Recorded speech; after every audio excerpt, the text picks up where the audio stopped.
Bismillahirrahmanirrahim. Alhamdulillah nahmaduhu wa nasta'inuhu wa nasta'dihi wa nasta'siduh. Na'udzubillah min syururi anfusina wa min sayyiati a'malina. Man yahdihillahu fala mudhillalah wa man yudlil fala hadiyalah. Asyhadu an la ilaha illallah wahdahu la syarikalah. Asyhadu anna Muhammadan abduhu wa rasuluh. Allahumma salli wa sallim wa barik ala sayyidina Muhammadin wa ala ali sayyidina Muhammad.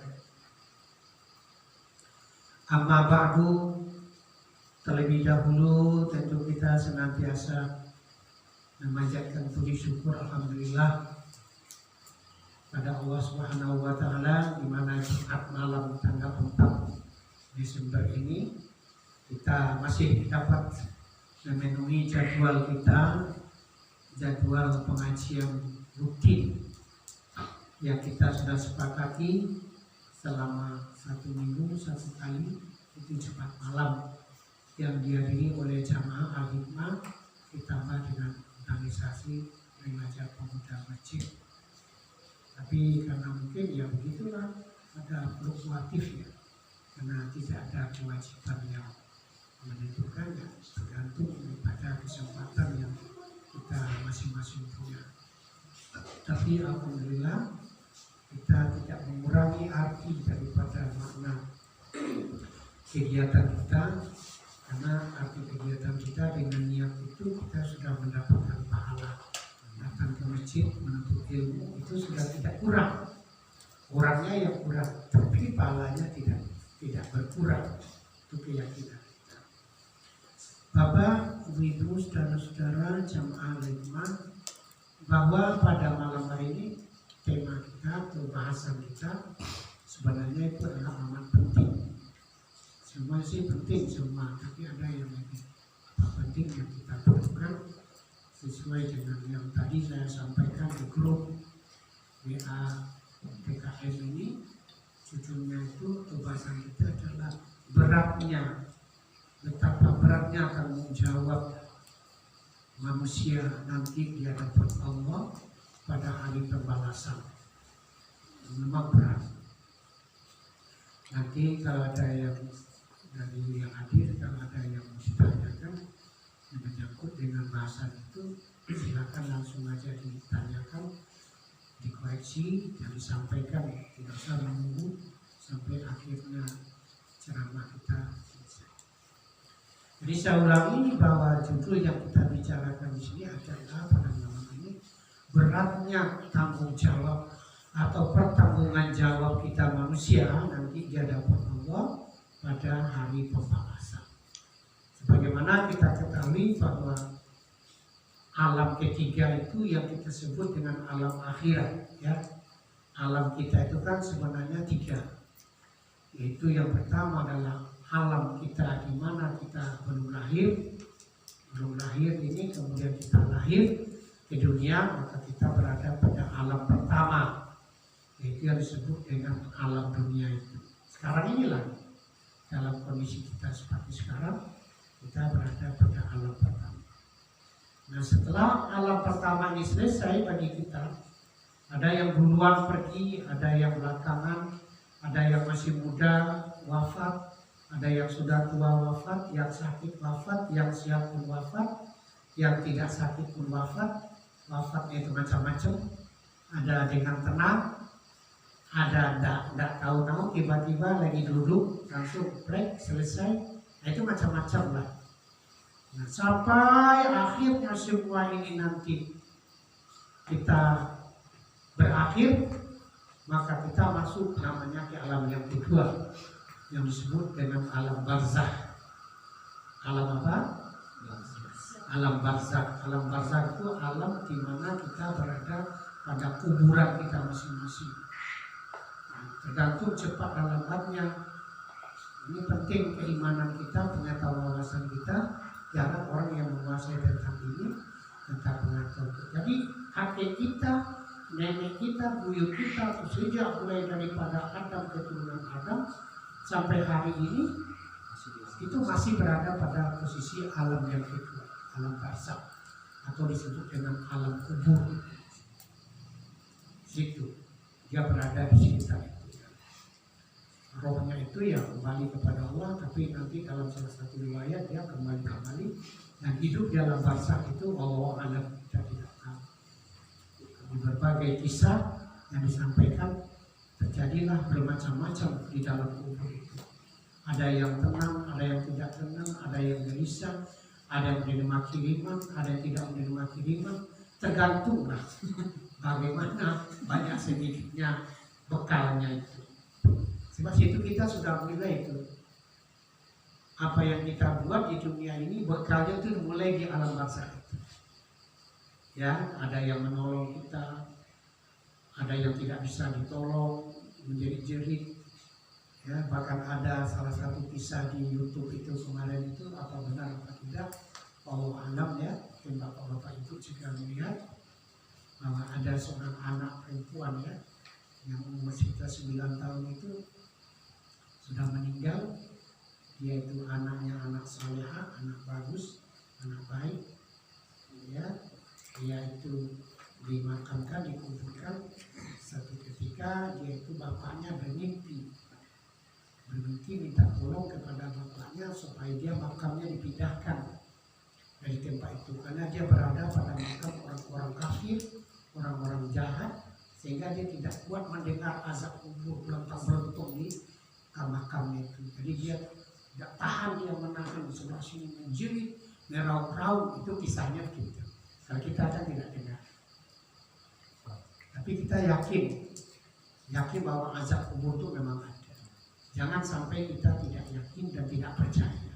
Kalau kita tidak percaya, iman kita rusak. Sebab kenapa? Karena itu diterangkan oleh Rasulullah. Jangan seperti Mbak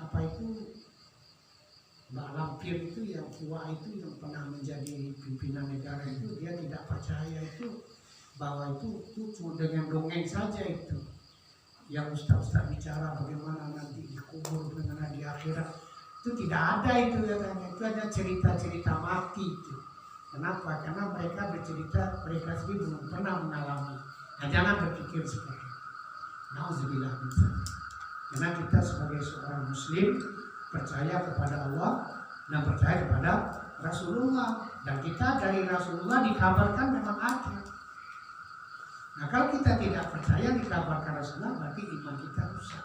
Syahadat kita hilang. Asyhadu an la ilaha illallah wa asyhadu anna Muhammadar Rasulullah. Karena Rasul mengatakan begitu. Suatu ketika beliau itu berjalan-jalan di tengah makam yang banyak, beliau berhenti sejenak dengan para sahabat. Beliau mengatakan kepada para sahabat, berhenti kita sebentar. Ada apa ya Rasulullah? Aku mendengar di bawah ini sibuk, kerusuhan di bawah ini, apa yang terjadi? Aku mendengar kata Rasulullah. Oleh karena itu istaghfaru li akhikum fa innahu ana yus'al. Mari kita berdoa, kata Rasulullah dengan sahabat, ampunkanlah kepada orang yang dimakam di kubur ini, karena sekarang dia sedang mempertanggungjawabkan perbuatan. Itu artinya ada di kubur itu yang diketahui oleh Rasulullah. Dan hadis yang panjang juga ada. Ini saya sampaikan ini kepada kita yang beruntung yang hadir pada malam ini. Itu satu ilmu yang luar biasa yang kita harus mempertebal keimanan kita. Di sekolah nggak didapatkan itu. Di ceramah-ceramah agama, apakah rutin bulanan, ibu-ibu, apa-apa ceramah. Karena ceramah kita ketawa aja yang banyak, kita cerita itu. Tapi ilmu-ilmu yang seperti ini itu cara dikemukakan. Rasulullah mengatakan dalam hadis kursi yang panjang, innal maita iza wada'a fi qabri wa tawalla anhu ashabuhu wa tawalla anhu ashabuhu fa innahu la yasma'u qur'ani anhu atau malakani azraqani aswaran, sampai akhir hadis itu panjang hadis kursi itu. Kata Rasulullah, bahwa Allah mewahyukan kepada Rasulullah sesungguhnya mayit ketika diletakkan di makam, di kuburnya, di lahatnya, maka setelah keluarga yang mengantarkan pulang semua, nah dia mendengar bunyi telapak kaki orang tua.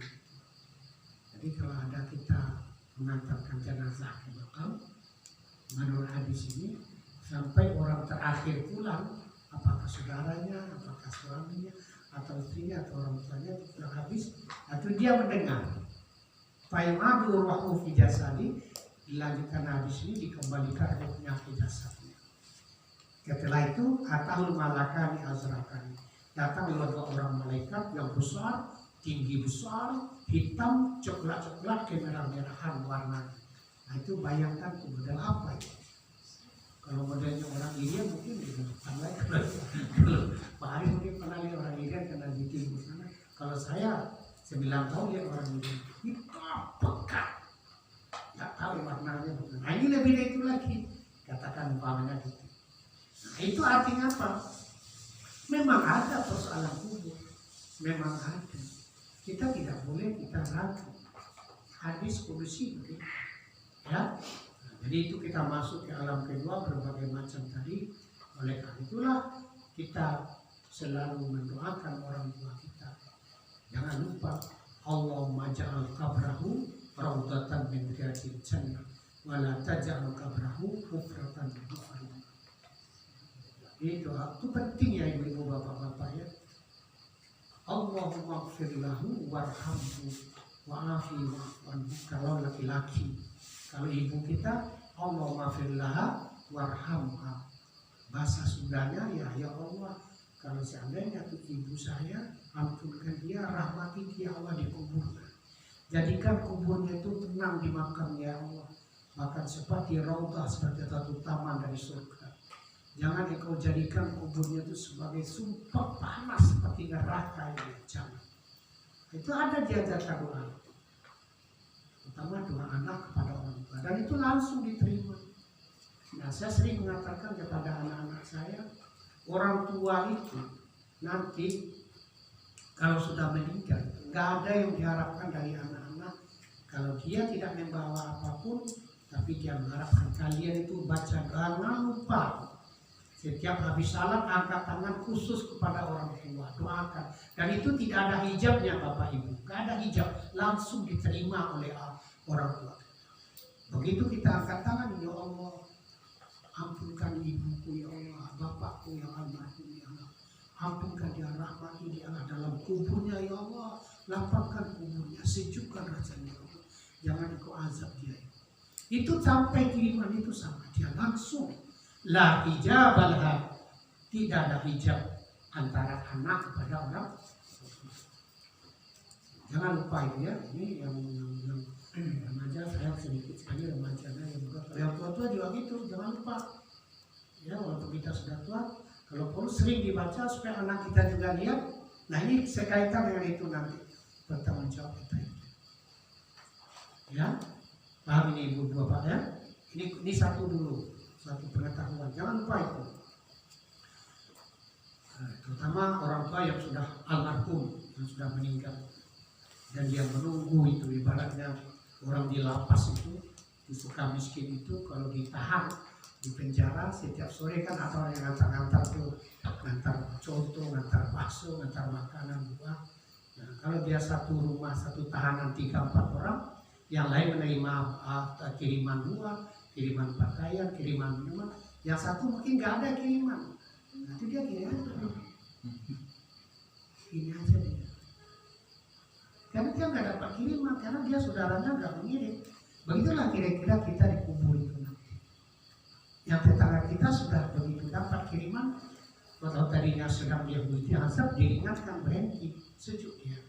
Yang sini masih dihantam, karena ada kiriman doa dari anaknya. Ya, jadi kita berada pada luar. Yang kemudian setelah selesai pada alam kedua itu kita baru berikut nanti mulai pada alam ketiga yang disebut dengan alam akhirat itu di mana mulainya? Hari kiamat. Kapan mulai? Hari kiamat. Dimulai pada hari kiamat. Iza jatis saat, begitu datang yaumas saat, hari kiamat, dimulailah huru hara pada hari akhir. Mulai situ semua orang dibangkit hal biasa, disebut dengan hari berbangkit. Daripada anak Adam, cucu Adam sampai dari mulai manusia pertama sampai ke zaman, semua isi alam dunia daripada manusia itu semua dibangkit semua. Nah, mulailah itu iza zulzilatil ardu zilzalaha, apabila bumi bergoncang segoncang-goncangnya, wa akhrajal ardu asqalaha, maka dikeluarkanlah oleh bumi alam ini semua perut isinya dikeluarkan, maksudnya dibangkit itu. Dan bermacam-macam berbangkit, bentuknya bermacam-macam. Dan kita kalau menurut salah satu riwayat, kedua kita sebagaimana kita manusia, Allah susun kembali itu. Apa susahnya bagi Allah, walaupun sudah jadi cacing, sudah jadi tanah, jadi apa? Kalau Allah kembalikan kepada kita menjadi manusia, kita bangkit. Nah, situlah ada perjalanan di akhirat itu, pada hari berbangkit itu bermacam-macam. Huru hara akhirat situ dimulai. Itu baru pertama itu, hari berbangkit. Kemudian barulah kita hari berbangkit namanya adalah hari al-hisab di yaumal mahsyar.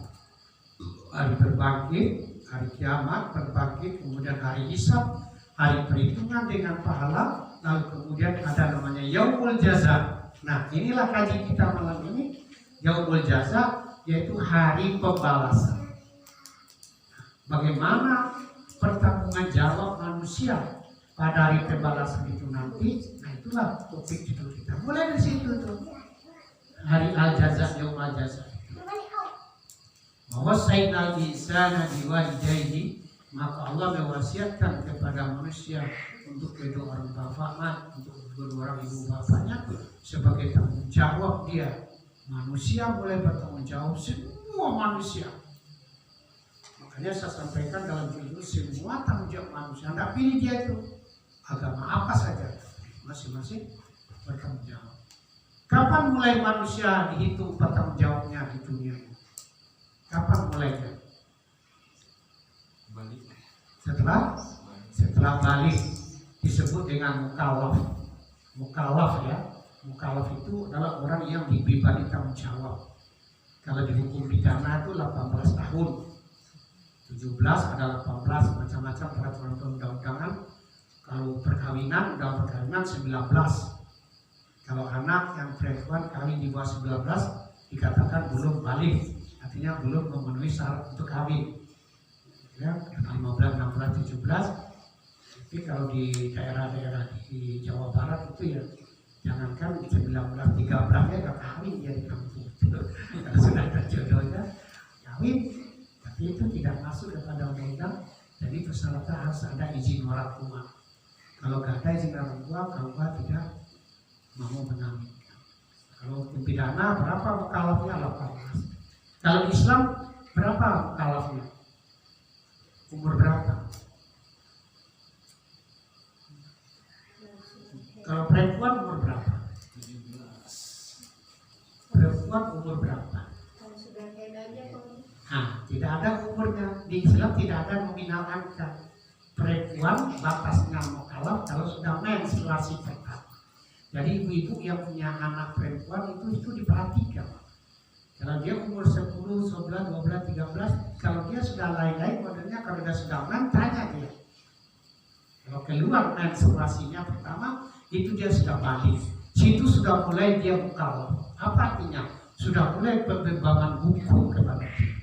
Kalau dia berbuat baik, dia sudah mendapatkan pahala. Kalau dia berbuat salah, dia sudah berdosa. Itu mukallaf ya perempuan. Laki-laki, kalau dia sudah bermimpi hubungan suami istri, ya mimpinya apa? Keluar spermanya, bermimpi, mohon maaf, itu laki-laki. Nah, itu gantung nggak sama itu. Ada yang 13 tahun, ada yang 14 tahun, 15 tahun. Perempuan segitu. Ada 9 tahun, ada 10 tahun, tergantung kondisi fisiknya. Kalau kondisi fisiknya subur, bagus, itu biasanya menstruasinya cepat. Tapi kalau sakit-sakitan, kadang-kadang 18 juga men. Itu tergantung ya. Jadi Islam tidak mengenal angka. Kita hukum dunia mengenal angka. sekian belas tahun. Itulah mulai mukalaf bertanggung jawab. Mulai tadi bertanggung jawab. Tanggung jawab manusia itu ada dua macam. Ada tanggung jawab dia sebagai diri pribadi untuk di lingkungan dia sendiri. Seperti bapak ibu sebagai kepala rumah tangga, kepala keluarga, bertanggung jawab kepada anak keluarga. Kalau dia tidak punya keluarga, tidak punya anak, dia sebagai seorang yang menjabat kekuasaan, maka dia seorang pemimpin bertanggung jawab atas pimpinan. Apa yang dia lakukan selama itu, maka dia bertanggung jawab. Makanya sekarang itu orang tua pertanggungjawaban orang tua itu berat di hadapan Allah kelak pada waktu hari pembalasan. Itu akan terjadi sengketa dengan anaknya. Kalau anaknya menjadi anak-anak yang bandel, anak yang nakal, anak yang tidak tahu agama dan tidak beragama, apalagi sedangkan ayahnya itu orang baik apa, belum tentu orang tuanya dengan mulus masuk ke dalam surga. Karena anaknya mungkin bukan. Kenapa aku dimasukkan ke neraka ya Allah? Aku punya orang tua, kenapa aku masuk surga? Nah kamu nakal bandel, kan saya tidak ngerti ya Allah. Dari kecil sampai dewasa sampai tua pun saya nggak tahu dari. Nggak ada pendidikan dari orang tua saya kepada saya. Silakan kamu jawablah di situ. Ngapain aja kerjanya waktu itu? Kenapa anak-anak tidak dibina agamanya? Ya, orang tua wajib dibina bertanggung jawab kepada agama. Namanya biru wawasainal insana biwalidayhi, kata Allah, kami amanatkan kepada kedua orang tua. Itulah anak-anak ini adalah amanah generasi. Makanya kata Al-Quran mengatakan apa? Apakah hadis Rasulullah? Ulu mauludi yuladu ala fitrah fa'abwahu yuhawidanihi ayunasiranihi ayumajisani. Anak-anak ini yang lahir itu semua suci. Itu termasuk anak-anak orang agama lain. Jangan anak Islam aja. Anak-anak bapaknya orang Kristen, apa anak orang Buddha, apa Hindu, Konghucu, Katolik, apa segala macam. Begitu dia lahir sampai dia balik, itu anak itu suci bersih. Dia tidak ada dosa. Ya, walaupun dia anak-anak orang Kristen, jangan kita menganggap baik anaknya anak neraka. Tidak. Karena dia belum kawal. Siapa yang membentuk pribadi dia? Siapa yang membentuk agamanya? Siapa yang pembina dia yang pertama? Apa abwahu?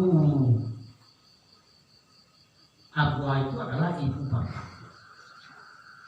Apakah dia anak itu akan menjadi seorang Yahudi, menjadi seorang Nasrani, atau menjadi Majusi, atau menjadi Konghucu, menjadi Buddha?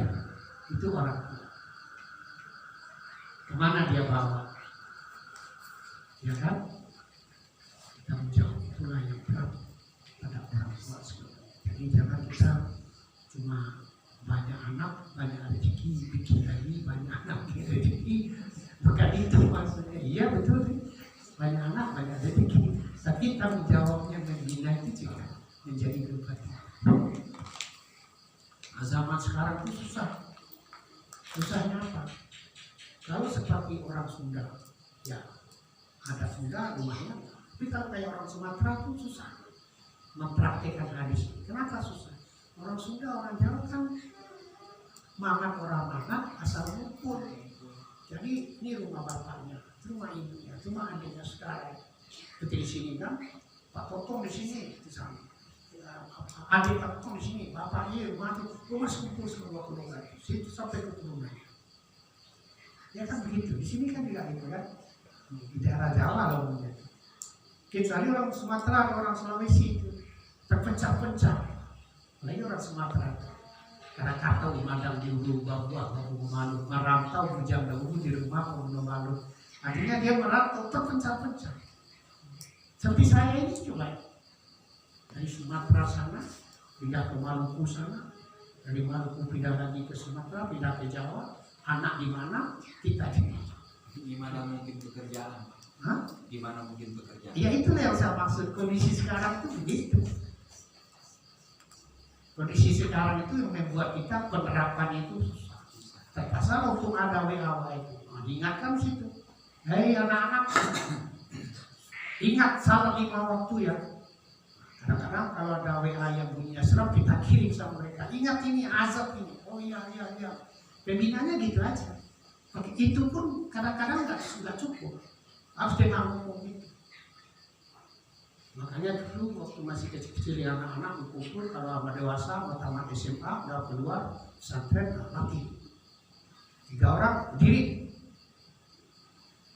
apa ya salam maghrib kamu imam, adiknya ikut, dua laki-laki perempuan ikut sih, baca keras-keras boleh dia baca sampai tahiyat baca, kita maksudnya menguji dia apakah sudah benar belum sampai begitu tuh orang tua. Jadi anak-anak bapak-bapak yang sudah dewasa, jangan kita serahkan aja praktek dia. Ya, tes di baca Al-Fatihah, niat, ya. Baca keras untuk apa? Kadang-kadang cuma apa? Dia baca nggak benar kata. Nah sudah selesai, baru silakan merantau, silakan kalian berangkat. Kita sudah tahu dia. Ya, anak kita yang sekian itu kita sudah tes, kita yang ngetes. Jangan sampai dia pelajaran yang tidak benar gitu. Nah, begitu sih. Ya. Jadi beban pertanggungjawaban kita manusia di depan Allah pada hari pembalasan itu. Wa may ya'mal mithqala dzarratin khairan yarah wa may ya'mal mithqala dzarratin syarran. Apalagi kita seorang pemimpin. Apakah ketua RT? Dia baru kepala rumah tangga, anak istri. Ya kita urus. Kalau kita pemimpin pejabat luar yang mengurus orang banyak, ya itu kan tanggung jawabnya berat. Bagaimana keadaan orang? Bagaimana apalagi kalau seorang muslim, kullukum ra'in kata Rasulullah, wa kullukum mas'ulun an ra'iyati. Setiap kamu itu pemimpin, paling tidak pemimpin rumah tangga, apalagi kalau pemimpin bangsa negara, apalagi kalau pemimpin seorang provinsi, penuh.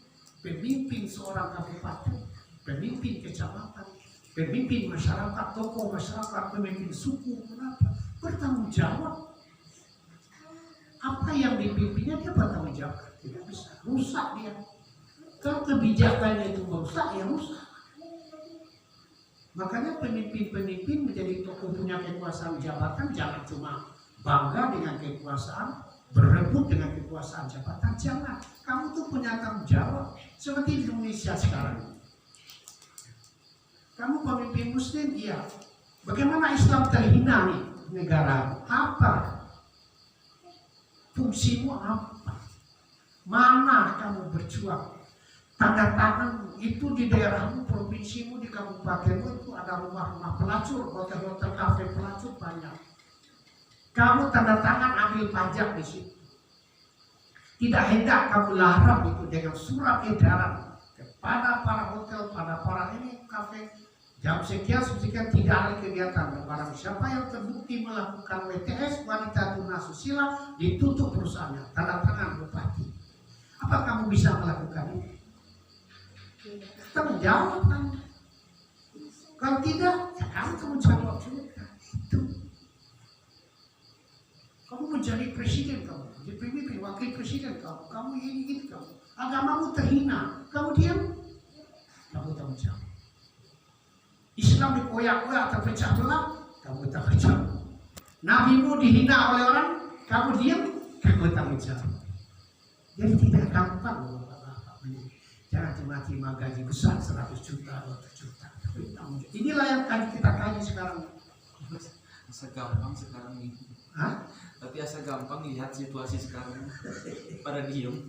Nah itu ada nanti, tapi nggak mungkin nggak sempat ya bahasa ini ya. Saya siapkan banyak sekali. Tapi cukuplah bagi kita yang setidak-tidaknya yang generasi nanti mungkin menjadi yang nanti mungkin menjadi lurah ya, menjadi siapa nggak tahu. Kan masih orang tua tidak tahu. Tapi jangan seenaknya ini. Begitu Anda merebut satu kekuasaan pemimpin, apa pemimpin partai ya? Apa saya menjadi ra'in? Kullukum ra'in wa kullukum mas'ulun an ra'iyati. Setiap kamu menjadi pemimpin dan kamu bertanggung jawab di hadapan Allah kelak hari pembalasan atas apa yang kamu pimpin, apa yang kamu buat. Nah itulah makanya salah satu gubernur di Indonesia begitu dia dilantik langsung membuat suatu keputusan menutup semua WTS di daerah, menutup komplek-komplek pelacuran di daerah. Dia tanda tangan situ. Itu suatu karya dia.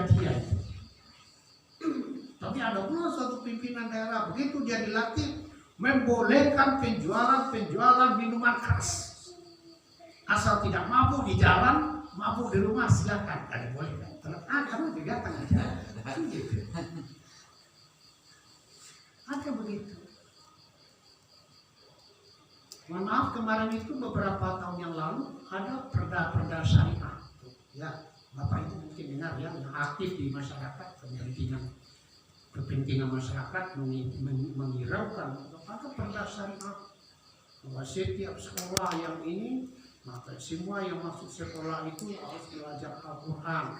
Kelas 3, kelas 4 sudah tahu baca Al-Quran, itulah perdanya.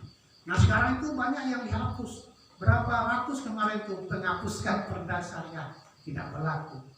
Dianggap itu semacam apa? Diskriminasi. Padahal itu kan agama oleh orang dan tidak diajarkan kepada orang yang agama lain, tidak, hanya untuk muslim. Pakai jilbab.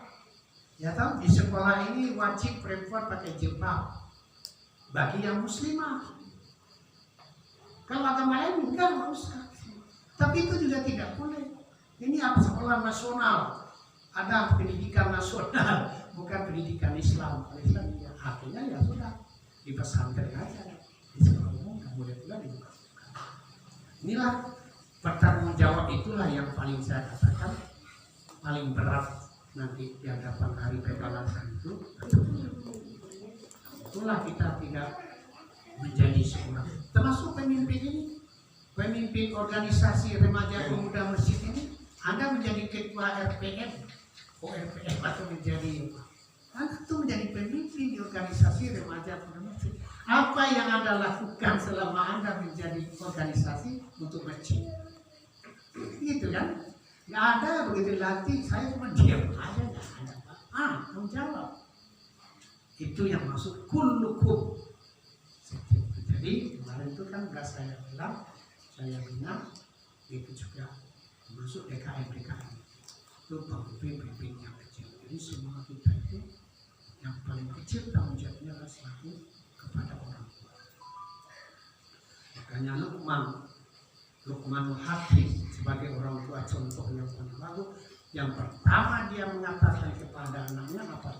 Ya bunayya aqimis shalah wa'mur bil ma'ruf wanha 'anil munkar wasbir 'ala ma asabak inna dzalika min azmil umur.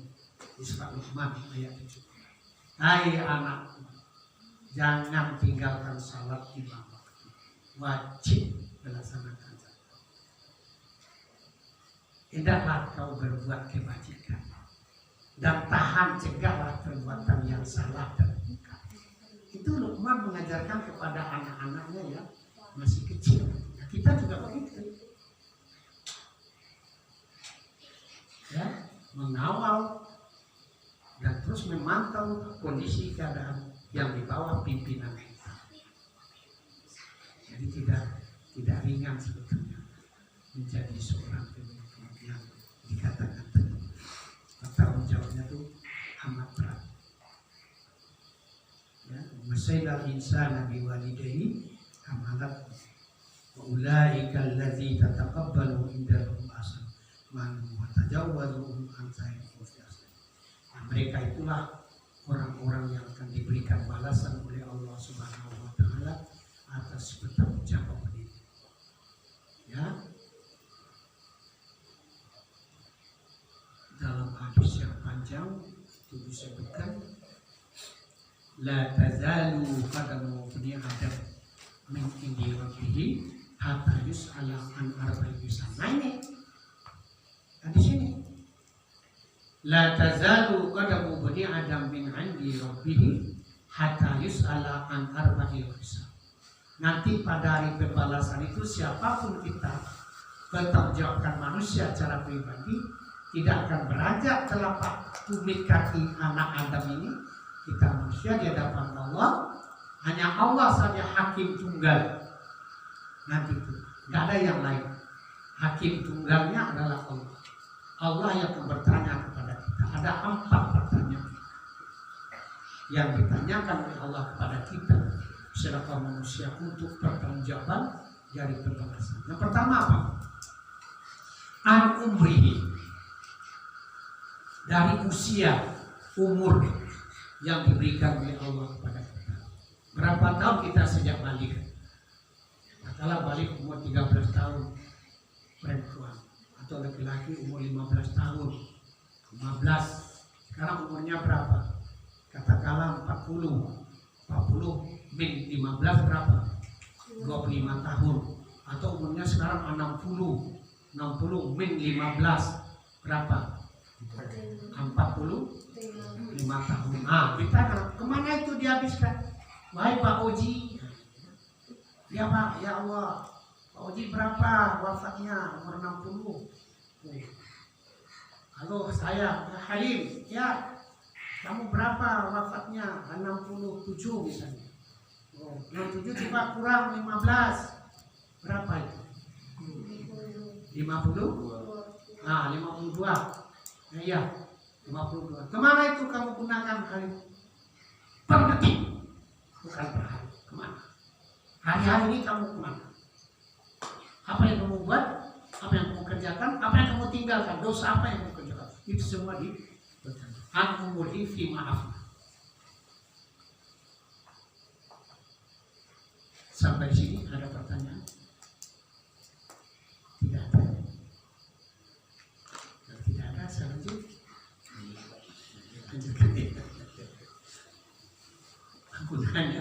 gunanya diberikan itu judul kepada pemerintah itu gunanya untuk mempersiapkan pokoknya arahnya kemana itu ya, menjadi pokoknya jadi penceramah. Saya bilang sama generasi kita, generasi kita, Anda tuh nanti akan menjadi pendakwah. Nah pendakwah itu tahu apa yang kemana arahnya dan apa sambungannya ini kemana.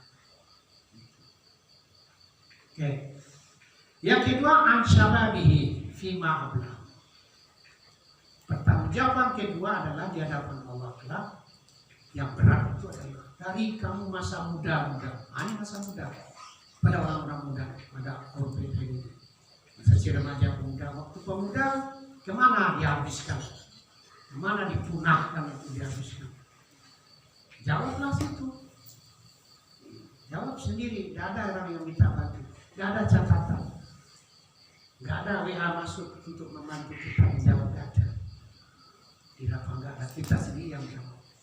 Dan jawaban kita itu semua adalah sesuai dengan kenyataan yang pernah ada. Tidak bisa ditutup-tutupi. Kenapa? Karena semua sudah ada catatan. Nggak bisa dimanipulasi, nggak bisa. Karena dia sudah digantung di sini. Digantung di sini. Wa kullu insanin alzamnahu ta'irahu fi unqi wa nukhriju lahu yaumal qiyamati yalqahu kitaban mansyur. Iqra kitabak. Setiap manusia digantungkan di lehernya ini buku catatan amal. Masing-masing kita punya. Pak Haris punya, saya punya, Lanjar punya, semua punya. Sejak Bali itu sudah punya. Cuma kita nggak bisa pegang karena itu masalah gaib. Tapi ada. Dan dia selalu rekod, selalu mengetuk. Selalu dia di sisi. Tiap saat klik-klak, apa perbuatan, apa ucapan, apa perbuatan, apa langkah, klik-klak, baca Quran atau kitab, salat, mungkin. Wa nukhriju lahu yaumal qiyamah. Nanti akan dikeluarkan itu pada hari kiamat, pada hari pembalasan. Baru kata Allah, Iqra kitabak. Buka, bacalah apa isi daripada catatan amal muslim. Itu yang kita katakan. Ya, itu yang kita jawab. Bacalah, kata Allah. Iqra kitabak. Wa kafa bi nafsika yauma 'alaika hasibah. Cukuplah dirimu sendiri yang membaca dan berita. Masya Allah. Kalau kita pikir ya hal seperti itu,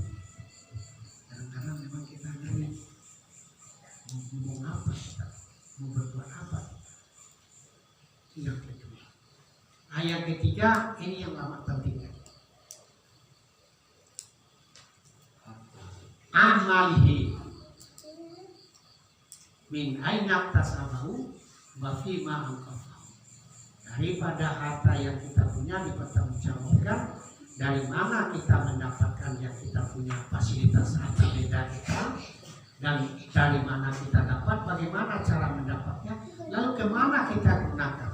Hanya untuk makan minum saja kita manfaatkan untuk perut kita, atau sebagian ada kita infakkan untuk kepentingan fakir miskin atau untuk kepentingan fisabilillah. Kita semua dipertanggungjawabkan. Ya, kita pegawai negeri, ya saya dulu pegawai negeri, jam berapa kamu masuk? Misalnya dibayar dengan gaji sekian sebulan, jam 7:30 sampai jam 4:30. Setiap hari masuk dari Senin sampai Jumat. Begitu saya mendapatkannya Allah, digaji saya sekian juta setiap bulan. Kalau hari Senin nggak masuk, Selasa nggak masuk, atau masuknya jam 10, pulangnya jam 12, ya sudah, cara mendapatkan kamu ya begitu, kamu jawab. Halal nggak tuh? Gaji itu diberi oleh pemerintah setiap bulan sekian dengan syarat kamu kerja jam sekian setiap hari dari Senin sampai Jumat. Kalau kamu nggak masuk, kamu curang, itu cara mendapatkan. Masya Allah, sampai ke situ, sampai ke sana bertanggung jawabnya tentang harta beda. Apalagi kalau kita dapatkan dari mencuri, menipu, hasil korupsi, rumah mewah, kendaraan mewah, tapi didapatkan dari mencuri, main bertahun-tahun kita pakai. Ya. Dimalihi min aina tasabau wa fi ba'dahu. Nah, yang terakhir an umri, bukan an ilmi, dari pengetahuan yang kita dapat, ilmu pengetahuan yang kita punya, ilmu apa yang kita dapat. Nah, ini kalau kita dalam konteks pengajian kita, setiap minggu kita mendapatkan ilmu pengetahuan, dan dari guru-guru yang lain juga setiap bulan atau setiap majelis taklim itu kan pengetahuan kita dapat. Nah, ilmu apa itu yang didapatkan? Katakanlah bukunya ilmu tentang salat misalnya. Bagaimana tata cara salat yang benar? Sudah diajarkan, sudah ilmu. Kamu praktekkan nggak? Kalau cuma diberitahu tapi tidak dipraktekkan, maza amilah, kata Allah Subhanahu wa Ta'ala. Dari pengetahuan yang kamu punya itu, bagaimana prakteknya? Ada orang yang tahu tidak berbuat dengan sepengetahuan, sehingga dicela ya, ada semacam celaan. Apa yang kamu katakan tidak seperti yang kamu buat, apa yang kamu buat tidak seperti yang kamu katakan. Itu banyak terjadi pada akhir-akhir zaman. Apa yang dia katakan tidak seperti yang dia lakukan. Dia mengatakan hitam, tapi yang dia lakukan merah. Dia katakan putih, ucapannya berbeda dengan perilakunya. Nah, itu yang disebut dengan mengkhianati. Iza wa'ada akhlafa. Apabila dia berjanji mengatakan A, B, C, D, tapi dalam perilakunya tidak seperti itu. Jawablah, ilmunya gimana? Masya Allah, subhanallah. Kita tidak tahu nanti bagaimana itu. Ini hanya semacam wawasan pengetahuan kepada kita yang mendengarkan di sini, agar kita tidak menjadi seperti orang yang tidak bisa. Dan itu tidak mungkin tidak. Kalau saya yakin betul, dan itu sudah pasti mempertanggungjawabkan itu sudah pasti. Tidak ada lagi, tidak ada. Kenapa? Karena semua itu adalah dari petunjuk-petunjuk daripada sumber-sumber yang kita percaya selaku orang yang beriman. Itu orang beriman yang hak. Lam yartab. Innal ladzina amanu billahi summa lam yartab. Orang yang beriman yang benar, percaya dengan keyakinan, dan dia tidak ragu atas keyakinan. Itu terserah kita. Karena kita sudah beriman, sudah. Ini masih ragu-ragu. Banyak yang ragu-ragu sekarang dengan adanya tantangan-tantangan hidup. tadinya mau berjuang fisabilillah, tapi karena banyak tantangan, banyak kendalanya, banyak serangannya, ya toh, banyak hujatannya, mundur apa tidak? Kalau kita maju terus, inilah orang yang bertanggung jawab. Tapi kalau mundur karena takut, dan itu memang banyak. Kadang-kadang kita berbuat dengan lisan kita salah, takut ditangkap, kita dalam pikirannya nggak mau lagi kita bicara, karena memang banyak yang mengintai. Ya, jadi mungkin demikian saja pengajian kita pada Jumat malam ini. Ya, dengan harapan mudah-mudahan apa yang saya sampaikan, terutama kepada diri saya sendiri, dapat saya praktikkan dan menjadi amal yang saleh, menjadi suatu amal yang baik untuk bapak-bapak mendengarkan dan bapak-bapak paham, dan insya Allah diberikan oleh Allah pemahaman itu, lalu pemahaman itu dijadikan suatu ilmu kemudian dapat diamalkan sesuai dengan tuntunan agama Islam. Demikian, mudah-mudahan sekali lagi kita selalu sehat walafiat, dan yang terpenting terhindar daripada wabah yang sekarang belum berakhir, karena berakhirnya nggak tahu kapan. Keluarga kita, anak-anak kita, rumah kita, negeri kita terhindar daripada wabah penyakit menular seperti sekarang. Demikian, Assalamualaikum warahmatullahi wabarakatuh.